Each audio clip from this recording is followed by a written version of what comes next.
பார்க்கவே கூடாது. யார் உன்னை அவமானப்படுத்துகிறார்களோ அவர்கள் தலை தாழ்கின்ற அளவிற்கு நீ உயர்ந்து நிற்க வேண்டும். பிசாசுத்தனமா வேலை செய். தேவதையாக எல்லாவற்றையும் அனுபவிக்கலாம்.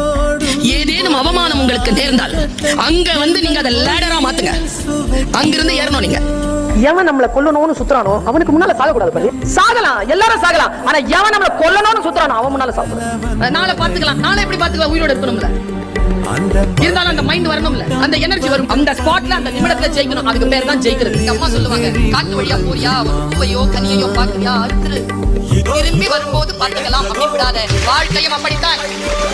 என்ன முடியுமோ அவ்வளவு பறிச்சு உருட்டி எடுத்துக்கிட்டு வெளியில ஓடிடும். நாலேஜ் அப்படி வாங்கிட்டு போய்கிட்டே. எத்தனை பேர் தோல்வி அடைந்திருக்கிறீர்கள் நாளை என்று தள்ளி போட்டுட்டு? ஜெயிக்கிறவங்களுக்கு உங்களுக்கும் இருக்கக்கூடிய ஒரே வித்தியாசம், காலத்தால் அவன் பயிர் செய்தான், நீ காலத்தை கைவிட்டு விட்டு பிறகு பார்த்துக் கொள்ளலாம் என்று இருந்தாய். வாழ்க்கையின் உயிரோடு இருக்கக்கூடிய வினாடிகளே மகிழ்வதற்காக